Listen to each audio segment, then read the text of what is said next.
አቡነ አብርሃም መደበቂያ አጣው ያሉበት ምክንያት ችግሩ ምንድነው? የት እንደምደበቅ አንዳንድ ጊዜ መደበቂያ ስላጣሁኝ እንጂ ዘንድሮ ቤተክርስቲያናችን ላይ እየሆነ ያለው ነገርም ግራ ያጋባል። ቁልቢ ገብርኤል ላይም በታየው ነገር ሁላችንም ማዝነናል። የመንገድ ላይ ስብከት ትልቅ ጠብ እንደፈጠረም እያየን እንገኛለን።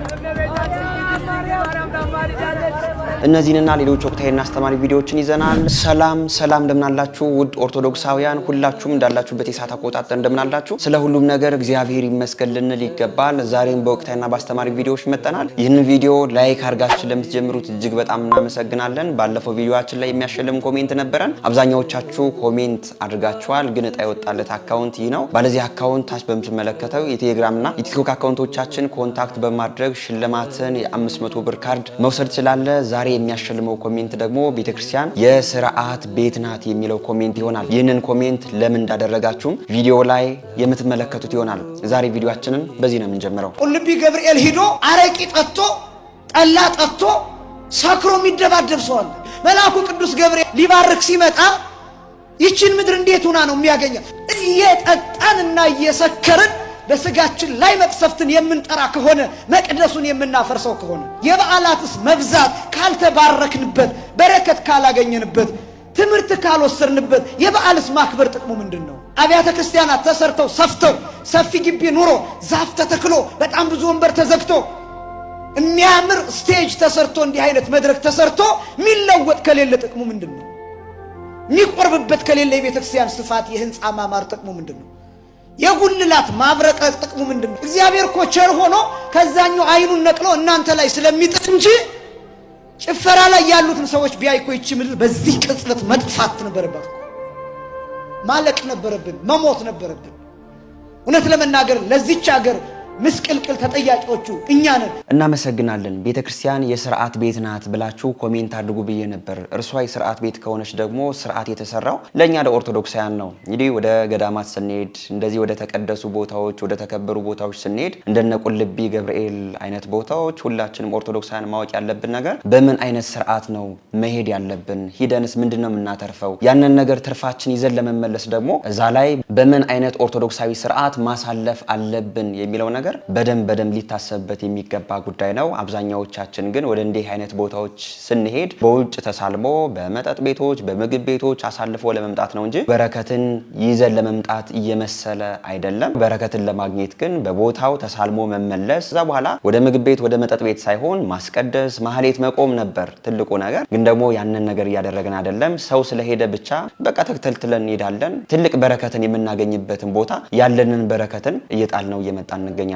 ለእንዲህ አይነት ወደ ተቀደሱ ቦታዎች ስንሄድ ሁላችንም ቤተክርስቲያን የሥርዓት ቤት መሆኗን አውቀን ሥርዓቱም ለኛ ለኦርቶዶክሳውያን እንደተሰራ አውቀን በረከትን እንድናገኝ መሆን ይጠበቅበታል። የምታስታውሱ ከሆነ ታኅሳስ 19 የቅዱስ ገብርኤል በዓል እጅግ በጣም በደማቅ ሁኔታ ይከበራል። ታኅሳስ ወር ላይ ደግሞ የገና ጾም እንደሆነ ይታወቃል። የቅዱስ ገብርኤልን በዓል ለማክበር ወደ ቁልቢ ገብርኤል የሚሄዱ አንዳንድ፣ ሁሉም ማለት አይደለም፣ አንዳንድ ሰዎች ግን በዛ ሄደው በቃ የቅዱስ ገብርኤል በዓል ስለሆነ በሬ አርደው ከሥርዓቱ ውጭ ሆነው ትልቅ በረከትን ማግኘት እየቻሉ በረከታቸውን እየጣሉ የሚመጡ ሰዎች አሉና የምንሄድበት እንዲህ አይነት የተቀደሱ ቦታዎች ላይ በረከት የምናገኝበት ነው እንጂ በረከታችን ጥለን የምንመጣበት መሆን የለበትም እላለሁ። በዚህ ጉዳይ ላይ እስኪ እናንተም ያላችሁን አስተያየት ኮሜንት አድርጉ። ወደ ቀጣይ ቪዲዮአችን ደግሞ ስንሄድ ከዚህ በፊት ወደ እንጦጦ ኪዳነ ምሕረት ይህ ነገር ሂዶ ልክ አይደለም ብለን ነበር። ዛሬም በቅዱስ ገብርኤል በዓል ደግሞ አይተነዋል። እስኪ ቪዲዮን አንዴ ላሳያችሁ። ገብርኤል አያለ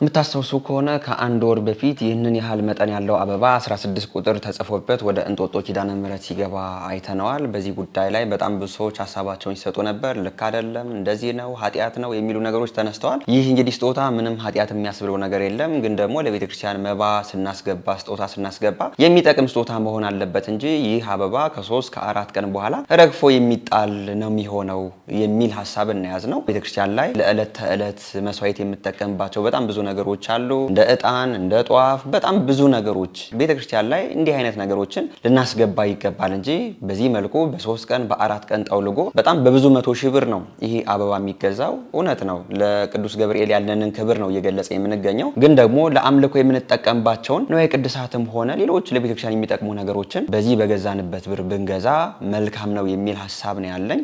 ይሄንን ባስገባታቸው ኃጢአት ነው ነውር ነው ክፋት ነው አይደለም። ግን የምናስገባው ነገር የምናስገባው ስጦታ ቤተክርስቲያንን እንዴት ነው የሚጠቅማት የሚለው ነገር በደንብ መሰመር አለበት ብዬ አስባለሁ። በዚህ ጉዳይ ላይ እስኪ እናንተም ያላችሁን አስተያየት ኮሜንት አድርጉ። እንቀጥላለን ቪዲዮአችንን። ማርያም ይዘናችኋል።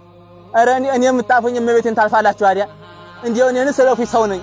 እንደው እመቤቴ ማርያም ታልፋላት። ይኸው እመቤቴን ይዤ እኮ ነው አሁን እመቤቴን ይዤ እኮ ነው እንግዲህ የምናገረው። ይኸው እመቤቴ ማርያም እስኪ ለ21 ሰው ሸር አድርጉልን።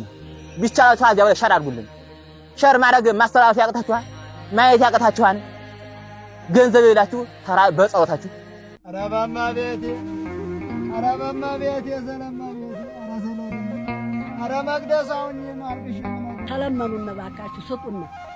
እንደው ዛሬ ተሰርታ ነገ እንሞት ጸሎዲን ዱርዋ ጸሎቲዋን ማርያም እንግዲህ እናቶቻችን አባቶቻችን እንዳያችኋቸው ነው። ሁኔታቸው እጅግ በጣም ያሳዝናል። እንደዚህ የሆነበት ዋና ምክንያት ደግሞ እኛ ኦርቶዶክሳውያን በስርዓት ከምናገኘው ነገር አስራታችን እያወጣን ስላልሆነ እንደሆነ በደንብ ሁላችን እናውቀው ይገባል። ግን ሁኔታቸው አለማመናቸው ደግሞ ልክ አይደለም። አባቶችን በዚህ መልኩ የሚያንከባል አልባስ ለብሶ በዚህ መልኩ የሚንከባለልበት እንዲህ አይነት ልመና ቤተክርስቲያን ላይ እጅግ በጣም ይህ ነውር ነው። እንዲህ የምናደርግ ሰዎችም ልክ እያደረግን አይደለም። ቤተክርስቲያኑ ምን አይነት ችግር አለበት ምን መሟላት አለበት የሚለው ነገር በስርዓት ተቀርጾ አባቶችም የተናገሩ እንደማንኛውም በጣም ብዙ ገዳማትም እኮ በስርዓት ተቀርጾላቸው በጣም ብዙ ካለባቸው ችግር የወጡ ገዳማት አሉ። በእንደዛ አይነት መንገዶች መሆን አለበት እንጂ አባቶች ልብሰ ተክህኖ ለብሰው እየተንከባለሉበት እነርሱም በዚህ መልኩ እያለቀሱ እነሱም በዚህ መልኩ ተሳቀው መሆን የለበትም።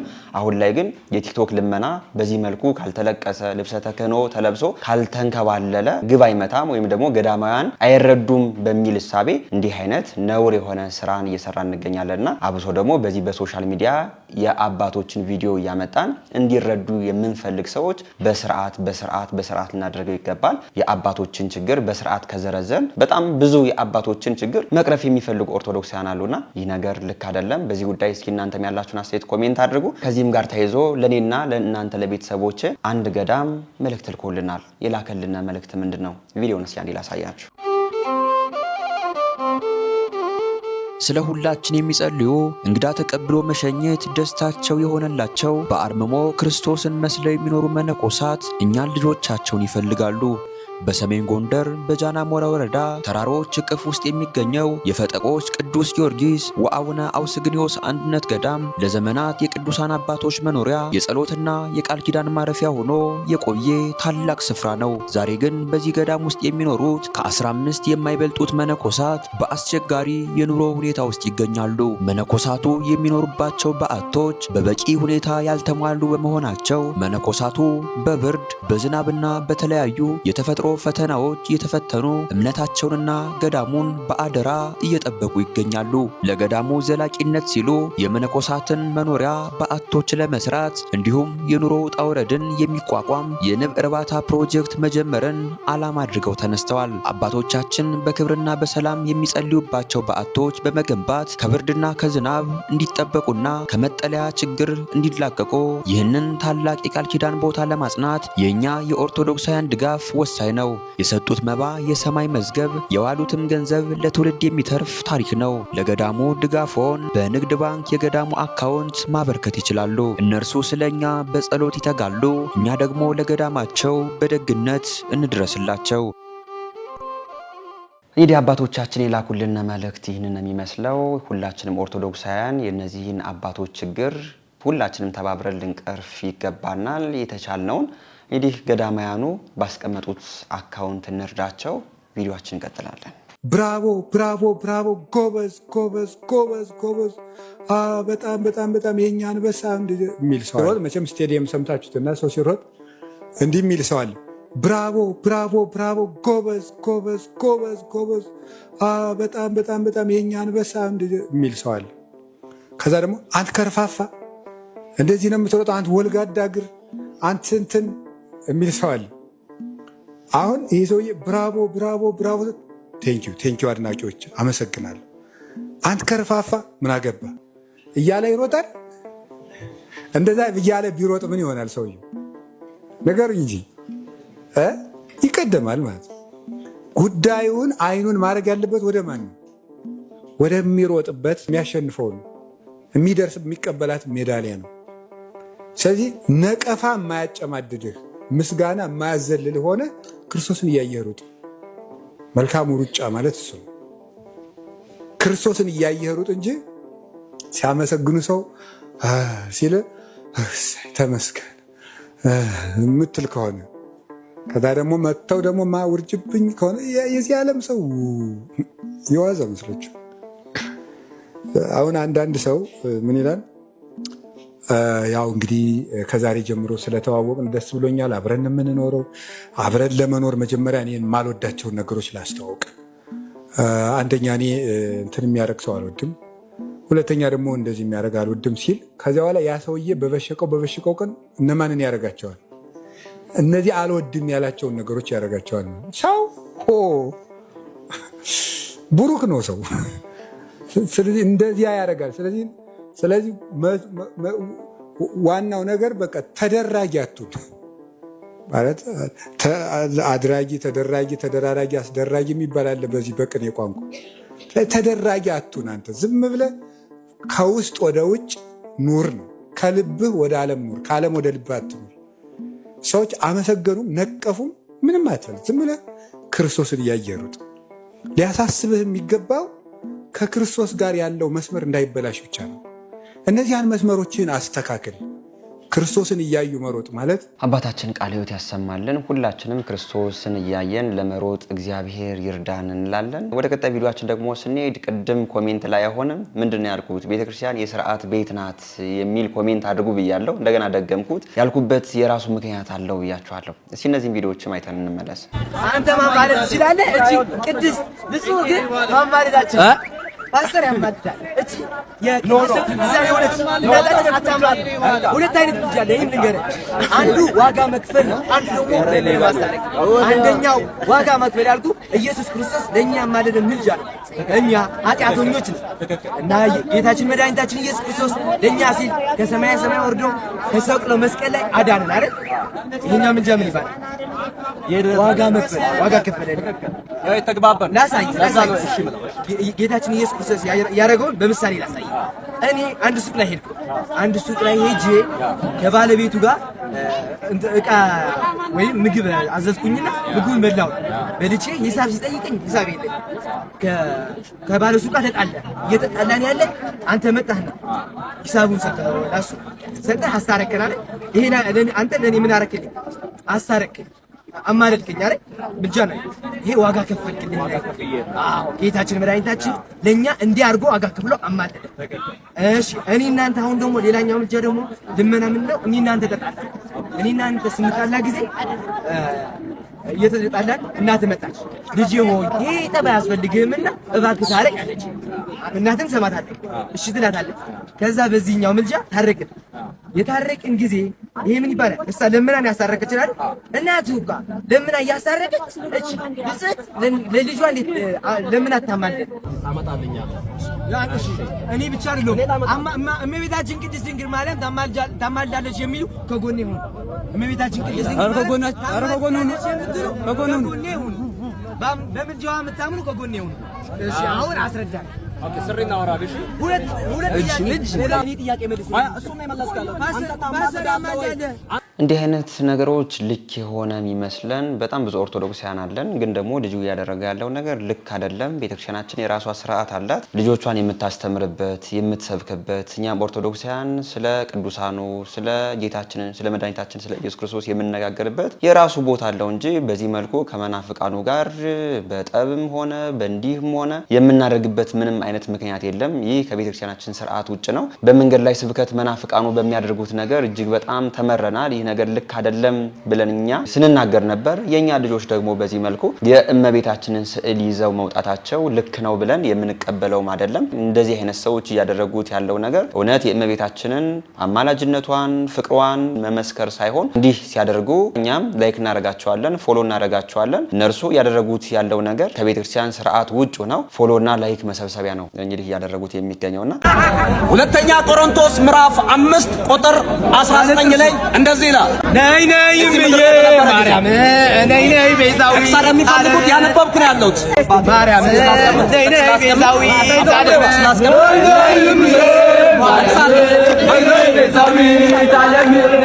እኔ ይህንን ልጅ ሳየው ግን ማንን እንዳስታውስ ልናገራችሁ ፈልጋለሁ።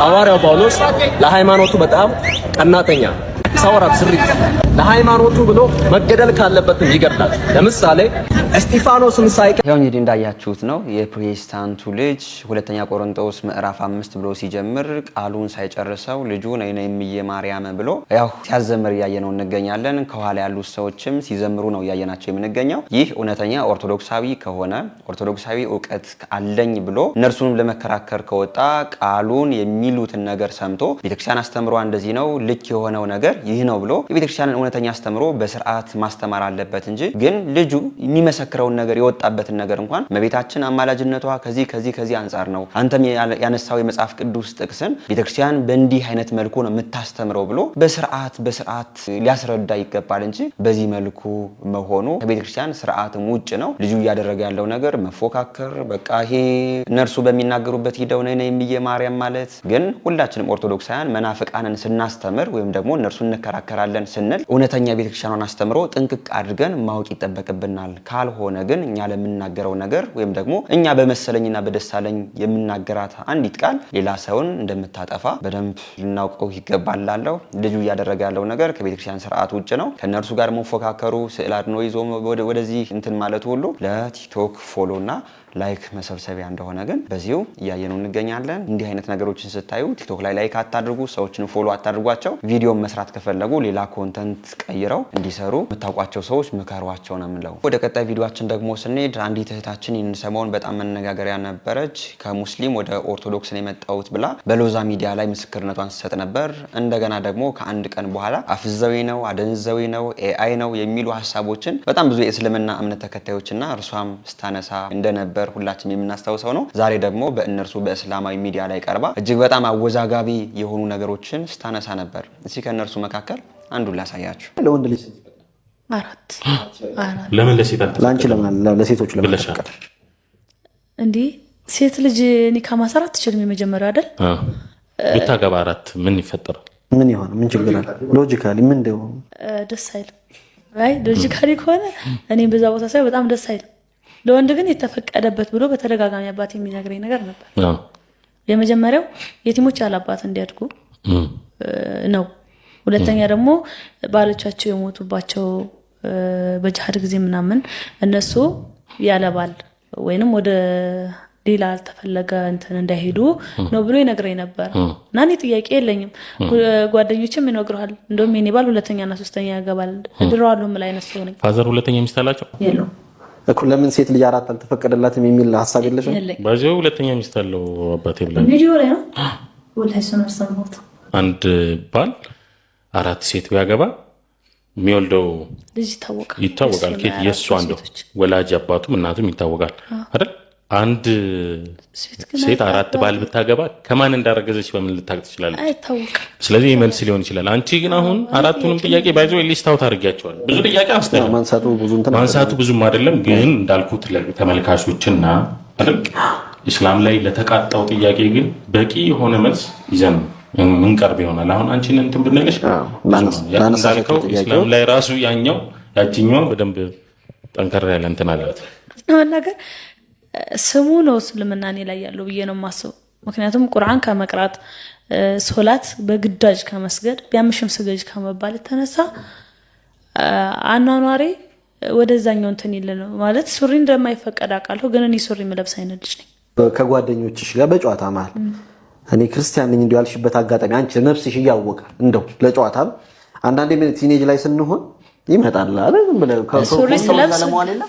ሱሪ ስለብስ በጣም አንቺ ልጅ ግን ምንድነው ምናምን ስባል እንደውም ከሙስሊምና ከክርስቲያን ማን ጀነት ይገባል ብለው ሁሌም ሲጠይቁኝ ከሁለት አንዱ አሩን ይበላል ብዬ መመልስ አይነት ሰው ከሁለት አንዱ ይጠየቃል ነው የምላቸው።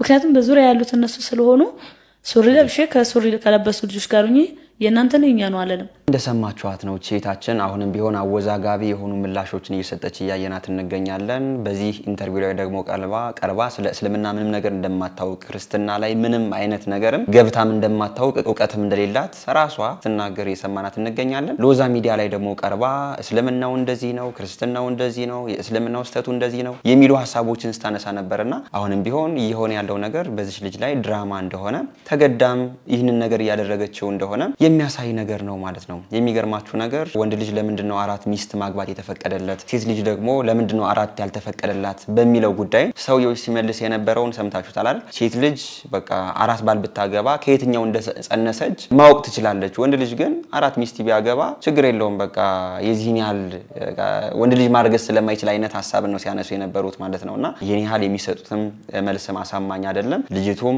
አሁንም ቢሆን በዚህ ባደረገችው ኢንተርቪው ላይ አደናጋሪ የሆኑ መልሶችን ኤአይ ነኝ አንዳንዴ መንፈሱ ነው እንደዚህ የሚያደርገኝ እንደውም መንፈሱ እኔ ላይ ሲነሳብኝ አገውኛ እንኳን መናገር እችላለሁ የሚል ሐሳቦችን ስታነሳ ነበርና እንደው በቃ አታሳቋት በቃ ራሷም ወደ ፈለገችው ወይም ደግሞ ወደ እውነተኛው መንገድ ትመለስበት ነው የምንለው። እኛም ኦርቶዶክሳውያን በልጅቱ የምንፈርደው ነገር የለንም። እየሆነባት ያለውን ነገር በዚሁ በኢንተርቪውም ላይ እያየነው የምንገኘው ጉዳይ ነው ማለት ነው። እስኪ በዚህ ጉዳይ ላይም ያላችሁን አስተያየት ኮሜንት አድርጉ። ከዚህም ጋር ተያይዞ አንዲት ልጅም ከእስልምና ወደ ክርስትና በመምጣቷ የገጠማትን ችግር ስትናገር ነበር። ቪዲዮዋን አንዴ ላሳያችሁ።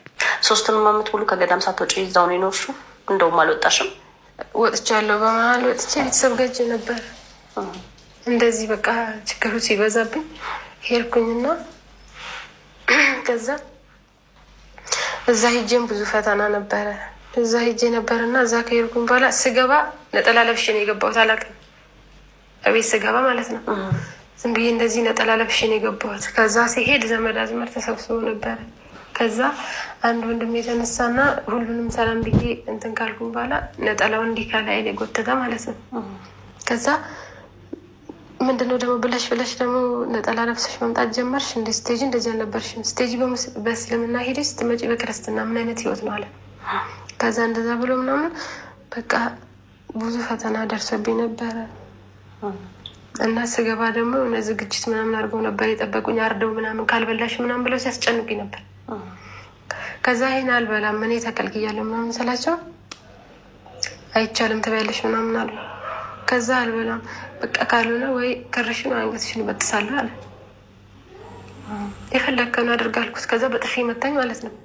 ከዛ ሄድኩኝና እናቴ ብቻ ናት ትንሽ የማትቃወመኝ ማለት ነው። ከዛ እንደዛ እያልኩኝ በቃ የሆነ ለመምጣት ወደዚህ በፈተና ውስጥ ሆኜ ወደዚህ ለመምጣት ፈልግ ነበረ። ግን ሀሳቤ ያለው ጸርቃኔ ነው። ባልመጣው ኑሮ እዛው በሆንኩኝ እያልኩኝ አለቅስ ነበረ እነሱ ሲወጡልኝ ማለት ነው። እንዲህ አይነት ጽናት ያለውን እምነት ለሁላችንም እግዚአብሔር ያድለን። እህታችን ከሙስሊም ወደ ኦርቶዶክስ መጣ ወደ ቤት ሲሄድ ወይ ማዕተብሽን ካልሆነ ደግሞ አንገትሽን ነው የምንበጥሰው ብለው በጣም ብዙ መከራ አድርሰውብኛል። እግዚአብሔር ረድቶኝ ግን አሁንም በእውነተኛው መንገድ ጸንቼ እገኛለሁ ያለች ምስክርነትን እየሰጠች ትገኛለች ማለት ነው። ይህንን ሰሞን የመጣችው እህት ወይም ደግሞ በሎዛ ሚዲያ ላይ ቀርባ በጣም ብዙ ሀሳቦችን ስታነሳ የነበረችው ክርስትና እንደዚህ ነው፣ እስልምና እንደዚህ ነው እያለች በጣም ብዙ ንጽጽሮችን እያደረገች ስትናገር የነበረችው ይህንን ሰሞን ያደለሆም አፍዘዊ ነው አደንዘዊ ነው ያለችበት ምክንያት በቃ ይሄ ነው ማለት ነው። ልጅቱ ባላት ነገር ወይም ደግሞ በህይወቷ እጅግ በጣም ስጋት ስለገባት አሁን ላይ በሚዲያ በእነርሱም እየቀረበች በጣም ብዙ ነገሮችን ስታነሳ ያየናት እንገኛለን። እግዚአብሔር አሁንም ቢሆን ጽናቱን ሰጥቶ ወደ እውነተኛው ወደ ነበረችበት እምነት ይመልሳት ነው የምንለው። ለሁላችንም እንደዚህ አይነት እንደ እህታችን አይነት ጽናት ያለውን እምነት እግዚአብሔር ያድለን። በዚህ ጉዳይ ላይ እናንተም ያላችሁን አስተያየት ኮሜንት አድርጉ። እስኪ እንቀጥላለን ቪዲዮአችን። ሌላው እንግዲህ ነብይ እዩ ጩፋ በፕሮቴስታንት ብቻ ሳይሆን በሌሎችም ሃይማኖቶች ዘንድ ትታወቃለህ። በተለይ ደግሞ በኦርቶዶክስ ተዋሕዶ ቤተክርስቲያን አማኞች ዘንድ ብዙ ሂስ ይቀርብብሃል እና እንደው ካገኘው ዘንዳ ልጠይቅ ፈልጌ ነው እና አንዳንድ ጊዜ ያው መነጋገሪያ ትሆናለህ። ብዙ ሂስ ይቀርብብሃል። እንዴት ታየዋለህ? እሱ መናገራቸው ቃላቶች ኢንቴንሽናሊ ሰዎችን ለመጉዳት መነጋገሪያ እንዲሆኑም አይደለም። ጀስት እንደ መልእክት ነው ማስተላልፈው። ከትምህርቶቼ ውስጥ ተቆርጦ ይወጣና ብዙ መነጋገሪያ ይፈጥራል። እኔ ግን ማንንም ለመጉዳት ሳይሆን እውነትን ለመናገር ነው። ኦርቶዶክስ ተዋሕዶ ቤተክርስቲያን ጋር ምንም አይነት ኔጌቲቭ አመለካከት የለኝም። ትምህርት ነው ማስተምረው። ትምህርቶቼን ደግሞ ሰዎች ይቀበላሉ። የማይቀበሉ ሰዎች ደግሞ በኔጌቲቭም አንዳንድ ጊዜ ያቀርባሉ። የ5 ሰከንድ ተቆርጦ እየወጣ ነው ሰዎችን ወደ ግጭት የሚመራው እንጂ የ40 ደቂቃ የ30 ደቂቃ ትምህርት ቢሰማ በጣም ለብዙ ሰው ሰላም የሚሰጥ ይሆናል ብዬ አስባለሁ። እንግዲህ ራሱን ነብይ ያደረገው ኢዩ ጩፋ የምናገራቸው ነገሮች ምንም አይነት ኦርቶዶክስን ለማስቀየም አይደለም። የ40 የ30 ደቂቃ ትምህርት አስተምራለሁ። የ10 ሰከንድ የ15 ሰከንድ ነገሮች የተቆረጡ ግን ኦርቶዶክስን የምሳደብ ይመስላል እንጂ እኔ በስርዓት ወንጌልን ለማስተምረው የሚል ነገርን እየተናገረ እየሰማ ነው እንገኛለን። ኢዩ ጩፋ ምንም አይነት ወንጌልን ሲያስተምር ሰምተነውም አይተነውም እንደማናውቅ ሁላችንም ምስክሮች ነን። በቃ ወንጌሉ ምንድነው? ኦርቶዶክስን ማብጠልጠል፣ ኦርቶዶክስ እንደዚህ ናት ማለት እንደ በቃ ምንም ሌላም ሐሳቦችም አያነሳም። ድግምት መተት በኦርቶዶክስ ቤት እያለ ሐሰተኛ ሰዎችን እየሰበሰበ ምስክርነት ሲያሰጥ ነው የምናውቀው። አሁንም ቢሆን እንደገና ደግሞ አይ ኦርቶዶክስን ለመሳደብ አይደለም የሚል ሐሳብን አንስቷል ማለት ነው። በዚህ ጉዳይ ላይ ያላችሁን አስተያየት ኮሜንት አድርጉ። ሐሰተኛ ነብይ ኢዩ ጩፋ ግን የምናገረው ነገር ሁሉ ኦርቶዶክስን ለማስቀየም ሳይሆን የወንጌል ስብከት ነው ይለናል። የወንጌል ስብከት እንደዚህ ነው። ወደ ቀጣይ ቪዲዮአችን ደግሞ ስንሄድ ይህንን ሰሞን ብፁዕ አባታችን አቡነ ኤርሚያስ ረግመዋል የሚል ሐሳብ እንደተነሳባቸው ከዚህ በፊትም እኛም ቪዲዮአቸውን አምጥተን እንዳሳየናችሁ ይታወቃል። ግን ደግሞ ብፁዕ አባታችን አቡነ ኤርሚያስ የተራገሙበት ምክንያት ምንድነው? የዛኔ በቪዲዮ በጥቂቱም ቢሆን ነግሬያችሁ ነበር። ሰሞኑን ብፁዕ አቡነ ኤርሚያስ ሊቀ ጳጳስ ዘር አይውጣላችሁ ብሎ በተናገሩት ንግግር ብዙዎቻችሁ የራሳችሁን መላምን ተሰጣችኋል። ሙሉ መረጃው ግን አላችሁ። መረጃው ሙሉውን ልስጣችሁ። በሰሜን ወሎ ሀገረ ስብከት ጋሸና ከተማ ላይ ነው ይህ ጉዳይ የተፈጸመው። የሆነውም ነገር ይህ ነው። በሊቀ ጳጳሱ መልካም ፍቃድ አዲስ ቤተክርስቲያን እንዲሰራ ጠይቀው ተፈቅዶላቸው አዲስ ቤተክርስቲያን ከተሰራ በኋላ የደብሩ ካህናትና ሰበካ ጉባኤ ግን የእመቤታችን ጽላት በዛ ደብር ላይ እንዲገባ ይፈልጋሉ በቤተክርስቲያን ውስጥ። ሆኖም አዲስ ከተሰራው ቤተክርስቲያን 3 ኪሎ ሜትር ርቀት ላይ ደግሞ የጊዮርጊስና የእመቤታችን ጽላት አለ ደባል ሆኖ ማለት ነው። እና አባታችንን በጠየቋቸው ሰዓት ላይ በአንድ ከተማ ውስጥ 2 ጽላት አይሆንም፣ ልጆቼ ሌላ ምረጡ ብለው ተናግረው ነበረ ብፁዕ አባታችን አቡነ ኤርሚያስ። እናም ያለ ብፁዕ አባታችን አቡነ ኤርሚያስ ፍቃድ በራሳቸው ፍቃድና በራሳቸው ተነሳሽነት የእመቤታችንን ጽላት ይዘው ወደ ቤተ ክርስቲያኑ ገቡ። ሊቀ ጳጳሱ ይህንን በሰሙ ጊዜ እንዴት አንድ ሊቀ ጳጳስ ሳይባርክ ሳይፈቅድ ይህን ድርጊት ይሆናል ሲሉ የክርስቶስ ሳምራን ጽላት ይዘው አባታችን ብፁዕ አቡነ ኤርሚያስ ይሄዳሉ ቦታው ላይ። ልክ የደበሩ ካህናትና ሰበካ ጉባኤ ደግሞ እኛ ያመጣችሁትን ጽላት አንፈልግም በማለት ረግጠው ወጡ። በዚህ ሰዓት ብፁዕ አባታችን ስሜታዊ በመሆንና በመቆጣት ዘር አይውጣላችሁ ሲሉ ተናገሩ። እጅግ በጣም የሚያሳዝን ጊዜ ላይ ደርሰናል። አንድ ሊቀ ጳጳስ ሲመጣ አይደለም መስቀሉን ተሻምተን ለመሳለም ቀርቶ አይደለም የረገጡትን አፈር ብራኬት ይድረሰን ብለን የምንባረክ ሰዎች ዛሬ ላይ አንድ ሊቀ ጳጳስን ረግጠን መውጣትና ያለሳቸው ፍቃድ ካህንና ዲያቆናት እንኳን እኮ አይሾምም በገዛ በሚያስተዳድሩ ደብር ላይ የዚህን ያክል ንቀት ማሳየት ምን ይባላል? እግዚአብሔር አምላክ ልቦና ይስጠን። ብፁዕ አባታችን በእውነት ምንም አልተሳሳቱም። የጊዜውን መክፋት ግን ሳስብ እጅግ በጣም ያሳዝናል። ለአባቶች ያለን አክብሮት፣ ለቤተ ክርስቲያን ያለን አመለካከት በአሁን ሰዓት ላይ ካህናትና ሊቀ ጳጳሶች እንዲጠሉ የሚደረገው ድርጊት በገዛ ቤተ ክርስቲያን ውስጥ መናፍቅ፣ እንዲህ አይነት በቤተ ክርስቲያናችን ውስጥ መናፍቅ ሊቀ ጳጳስን የማያበከብር እንዲህ በፊት እኮ ሊቀ ጳጳስ መጣ ስንባል ወንድማችን እንደሰማችሁት ነው። ብፁዕ አባታችን አቡነ ኤርሚያስ በጣም ብዙ ኦርቶዶክሳውያን በተሰበሰቡበት ቦታ ዘር አይውጣላችሁ እያሉ እየተራገሙ ያሉበትን ቪዲዮ ተመልክተነዋል። ዘራችሁ አይባረክ፣ በእውነት ዘራችሁ አይባረክ። ጉዳዩ ምን እንደሆነ ሳናውቅም በጣም ብዙ ኦርቶዶክሳውያን አስተያየት ስንሰጥበት ነበር። ግን ደግሞ አባታችን በስሜታዊነት በንዴት ይህንን እርግማናቸውን የረገሙበት ምክንያት ይህ ነው ማለት ነው። እንግዲህ ሰዎችም ልክ አልሰሩም። ስርዓተ ቤተክርስቲያንም አይደለም አንድ ሊቀ ጳጳስ ሳያውቅ ወይም ደግሞ እርሱም መጥቶ ሳይባርከው የሚገባ ምንም አይነት ጽላትም የለም። እነርሱ ግን አይ አቡነ ኤርሚያስ ይህን ነገር አያገባቸውም፣ እሳቸው ያስገድዱናል ብለው የራሳቸውን ጽላት ሊቀ ጳጳሱ መጥተው ሳይባርኩት አስገብተዋል። እሳቸው እሳቸው ደግሞ ይህ ስህተት ልክ አይደለም ብለው ደግሞ መግባት ያለበትን ጽላት ደግሞ ይዘው ሲሄዱ ሰበካ ጉባኤውም ያለውም ካህናት ረግጠው በመሄዳቸው አባታችንም ስሜታዊ በመሆን ይህንን እርግማን ረግመዋል ማለት ነው። አባታችን ግን ከልባቸው እንዳልሆነ በንዴት ወይም ደግሞ በስሜታዊነትም እንደሆነ ነው የተረዳሁት። በዚህ ጉዳይ ላይ ግን ወይም ደግሞ አቡነ ኤርሚያስ ተራገሙ በሚባለው ጉዳይ ያለው እውነቱ መረጃ ይህ ነው ማለት ነው። በዚህ ጉዳይ ላይ እናንተም ያላችሁን አስተያየት ኮሜንት አድርጉ። ወደ ቀጣይ ቪዲዮአችን ደግሞ ስንሄድ ይህንን ሰሞን በሴቶች መነኮሳት ላይ የድሮን ጭፍጨፋ እንደተፈጸመባቸው በጣም ብዙ መነኮሳት አሁንም ቢሆን በአካል ጉዳተኝነትና 2 መነኮሳትም በዚህ በድሮን ጭፍጨፋ እንደሞቱ እንግዲህ ሁላችንም የምናስታውሰው ነገር ነው። በዚህ ጉዳይም ብፁዕ አባታችን አቡነ ማትያስ የተሰማቸውን ነገር እየተናገሩ ነበር። ብፁዕ ቅዱስ አቡነ ማትያስ ፓትርያርክ በገዳማትና በአምልኮ ስፍራዎች ላይ የደረሱትን አሰቃቂ ጥቃቶችን መንግስት አፋጣኝ ምላሽ እንዲሰጥ ፓትርያርኩ በጽኑ አወክረው ጠይቀዋል። በሰሜን ወሎና በሃዲያ ገዳማት ላይ የደረሱት አዘግናኝ ጥቃቶች ሞትን፣ የአካል መጉደልና ንብረትን እንዳወደሙ ጠቅሰው ሃይማኖት እሴት ማዕከላት የሆኑትን ገዳማትን፣ ቤተ መቅደሶችን መጠበቅ የባለስልጣናትና የህግ አስከባሪዎች ኃላፊነት መሆኑን ጠቁመው ይህንን አሰቃቂ ድርጊት የፈጸሙ ግለሰቦች በአፋጣኝ የህግ ምላሽ እንዲሰጣቸው፣ የሃይማኖት እኩልነት፣ መቻቻልና የህግ የበላይነት እንዲከበር፣ ለተጎጂዎችም ተገቢውን ካሳና የጠፋ ንብረትንም እንዲተካ አባታዊ መልእክትን አስተላልፈዋል። ብፁዕ አባታችን አቡነ ማትያስ በዚህ መልኩ እንግዲህ መንግስት ፍትህ ይስጠን እያሉ መልእክታቸውን ያስተላለፉ እየሰማናቸው እንገኛለን። የሚገርመው ነገር 2018 ዓ.ም በሳምንት በቀን በጣም ብዙ ኦርቶዶክሳውያን ይሞታሉ። አብሶ ደግሞ ይህንን ሰሞን በገዳማት ላይ የተደረገው ጭፍጨፋ እጅግ በጣም ሁላችንም ኦርቶዶክሳውያን አሳዝኗል። እንግዲህ ይህ የድሮን መሳሪያ በፌዴራል ደረጃ ወይም ደግሞ በመንግስት ደረጃ እንደሚገኝ፣ ሌሎች ታጣቂ ኃይሎች ይህ የድሮን መሳሪያ እንደሌላቸው ይታወቃል ማለት ነው። ግን ደግሞ ይህ ችግር የተፈጠረው ወይም ደግሞ ይህ ጭፍጨፋ በዛ ገዳም ላይ የሆነው በስተት ነው የሚሉ ነገሮችንም ሲያነሱ እየሰማናቸው እንገኛለንና እንግዲህ በስተት ተብሎ የሚባል ነገር የለም። አሁን ላይ በእኛ በኦርቶዶክሳውያን ላይ በዚህ መልኩ ታቅዶበት ታለሞበት በዚህ መልኩ እልቂት የተፈጸመ እንደሆነ እያየነው እንገኛለን። ብፁዕ አባታችን አቡነ ማትያስ ግን ፍትህ ይሰጠን እያሉ የተሰማቸውንም ሀዘን እየገለጹ እየሰማናቸው እንገኛለን። የአባታችን በረከታቸው ይደርብን። በዚህም ጉዳይ አቡነ አብርሃም የተናገሩት ነገር አለ። ቪዲዮአችንን አንዴ ላሳያችሁ። የት እንደምደበቅ አንዳንድ ጊዜ መደበቂያ ስላጣሁኝ እንጂ የት አለ ጳጳሱ ዝም ያለው ይላል። ያም ተነስቶ የት አለ ምን ያለው ይላል። መቼስ ጳጳሳት ግደሉ አላል። እኛም ቀናችን እስከሚደርስ ነው የምንጠብቀው። አንድ ቀን ለእኛም ይደርሳል። በዚህ አይነት መልኩ ምንም ይቀራል ብለን አናስብም። ብዙ ካህናት ሕይወታቸው አለፈ በቤተ መቅደሱ። ብዙ እናቶቻችን ሕይወታቸው አለፈ። በገጠር የለ፣ በከተማ የለ፣ በገዳም የለ፣ በየትኛውም ቦታ ሞት ነግሷል።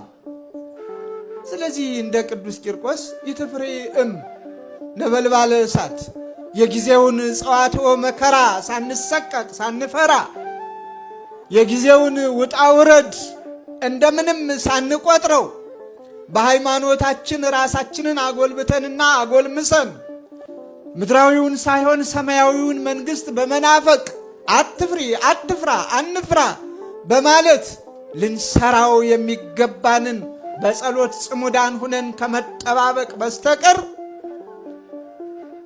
ሌላ ብፁዕ አባታችን በዚህ መልኩ መደበቂያ አጣው እስከ ማለት ደረጃ እንደደረሱ እያየናቸው እንገኛለን። አሁን ላይ በሚደረገው ጭፍጨፋ አባቶችም ከአቅማቸው በላይ እንደሆነ ተናግረው መሰማትም እንዳልቻሉ ራሳቸው በንግግራቸው ተናገሩ ይገኛሉ። የሀገራችን ሰላም ቤተክርስቲያናችን ትንሣኤ እግዚአብሔር ያምጣልን የምንለው አሁን ላይ በኦርቶዶክሳውያን ላይ የተደረገ ያለው ጭፍጨፋ፣ ሞት በዚህ መልኩ እንደቀጠለና ለዚህም ጉዳይ ማንም መፍትሄም እያመጣም እንዳልሆነ እያየነው እንገኛለን። በጉዳይ ላይ እስኪ እናንተም ያላችሁን አስተያየት ኮሜንት አድርጉ። ወደ ሌሎች ቪዲዮዎቻችን እንሄዳለን።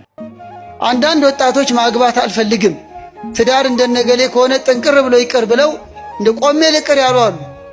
ለምን? የእኛን አይተው። እሳት በአግባቡ ከያዙት ምግብ ያበስላል፣ መልካም መዓዛ ይፈጥራል። በአግባቡ ካልያዙት ያቃጥላል። ወጣትነትም እንዲህ ነው። መተጫጨት ለጋብቻ ዓላማ ነው። አስተውሉ። መተጫጨት ለፍቅረኝነት አይደለም። መተጫጨት ጓደኛ ሆኖ ፎቶ እየተነሱ እንደ በየካፍቴሪያው እየዞሩ ለመኖር አይደለም። ብዙ መዘነጥ የማይወድ አለ፣ የሚወድ ደግሞ አለ። እሷ ጋር ሆኖ ስፕራይት ነው የሚያዘው። እስከ 12 ሰዓት ስፕራይት ይጠጣል። ከ12 ሰዓት በኋላ ሌላ ነው። ቬሎ የሚባል አልፈልግም የምትለማ አለች። አይኔ አልፈልግም በአበሻ በባህል የምትላለች። ፍላጎቷ ምንድነው? ፍላጎቱ ምንድነው የሚለውን የሚያውቁበት ጊዜ ነው። ታዋቂ ሰባኪ ብለው ያገባዋሉ፣ ታዋቂ ዘማሪ ብለው ያገባዋሉ።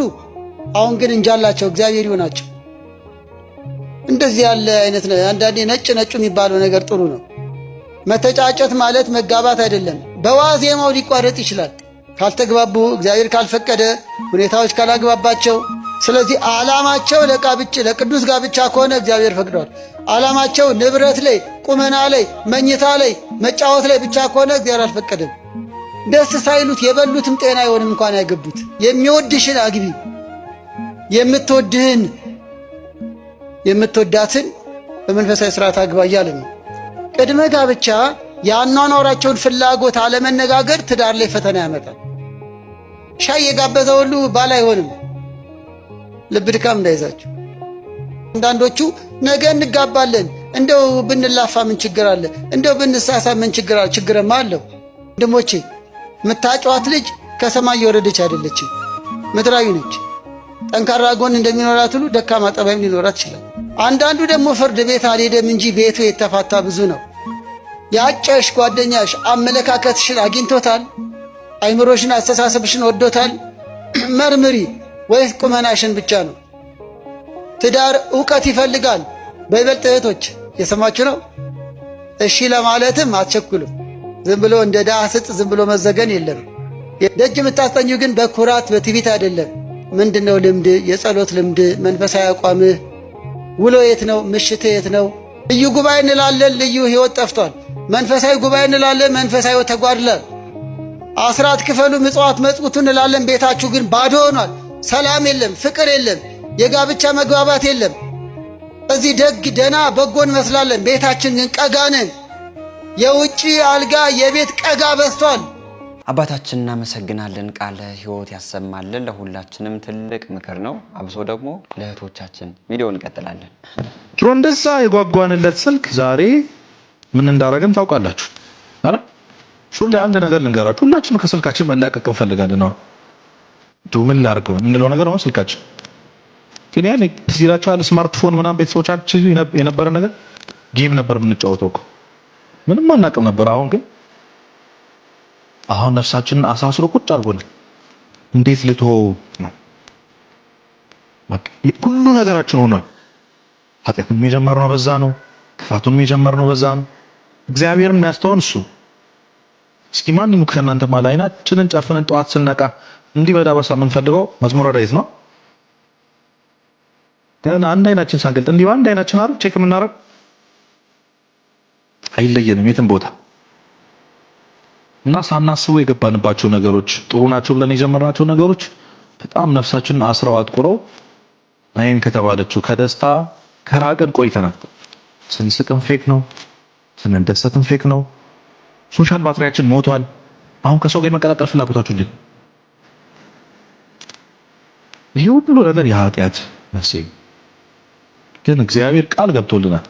ንስሐ የሚደገሙ ሚስጥር ክርስቶስ ጋር አይደል የሚደገም ሚስጥር የሆነው እኛ በተደጋጋሚ ኃጢአት እንደምንሰራ ስለምታውቁ ብዙዎቻችን እኮ በዚህ ኃጢአት የተነሳ የንስሐ አባቶቻችን ያማረር መስሎን ጭራሽ አሁን የሸሸናቸው ሰዎች አይደል መንገድ መቀየር ጀምረናል። አሁን ምን ብዬ ነው የኔ ጂም ነግራችሁ ለሰባተኛ ጊዜ እያለ ሪሊት እንደምታደርጉ በደንብ አውቃለሁ፣ ይገባኝ። ስለዚህ ብቻችሁን አይደላችሁ። ሁሉም ይሄንን ታግሎ ኃጢአት እስከ ህይወት ፍጻሜያችን ድረስ እየታገልን እስከ መጨረሻው እየታገልን መቼ ነው ካላችሁ ሞተን ስንቀበር ብቻ ነው ድል የምንነሳው። ኃጢአት ሁሌም ይፈትነናል።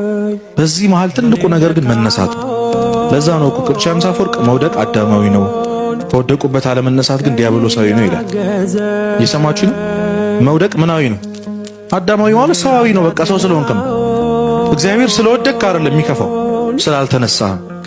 ወንድማችን እናመሰግናለን። ወደ ክርስቶስ ወደ እቅፉ የምንመለሰው በንስሐ ነው። ሰው ንስሐ ከገባ በኋላም ኃጢአት በደል ሊሰራ ይችላል፣ ሊወድቅ ይችላል። ግን ወድቆ መቅረት ሳይሆን እንደገና በንስሐ ተነስቶ ወደ ክርስቶስ ወደ እቅፉ መመለስ ይህ የክርስትና መንገድ እንደሆነ ሁላችንም ልናውቀው ይገባናል። ወንድማችን እጅግ በጣም ደስ የሚል ትምህርትና ያስተማረን ቃለ ሕይወት ያሰማልን። የዛሬ ቪዲዮቻችን እነዚህ ይመስሉ ነበር። ወቅታዊና አስተማሪ እንደነበሩ አልጠራጠርም። ግን ደግሞ በንግግር ያጠፋሁት ነገር ካለኝ ኮሜንት አድርጉኝ። ሁሌም ቢሆን ለማስተካከል ዝግጁ ነኝ። በዚህ ወቅታዊና አስተማሪ ቻናልም ድርጅቶቻችሁን ማስተዋወቅ የምትፈልጉ ሰዎች ታች በምትመለከቱ ስልክ ቁጥር ኮንታክት ልታደርጉ ትችላላችሁ። ይህን ቪዲዮ ላይክ ያላደረጋችሁ ሰዎች ይህንን ሰሞን ቪዲዮአችን በደብ ወደ እናንተ እየደረሰ አይደለም፣ ላይክ አድርጉት፣ ሼር አድርጉት። ለቻናሉም አዲስ የሆናችሁ ሰዎች እኔ ተመስገን ነኝ። ቻናሉን ሰብስክራይብ በማድረግ ቤተሰብ ሆኖ በሌሎች ወቅታዊና አስተማሪ ቪዲዮዎች እስከምንገናኝ እኔንም እናንተንም ቸር ያቆየን። ጎሎበታል ብልሰትንቀ ለዚህ ያደረስከ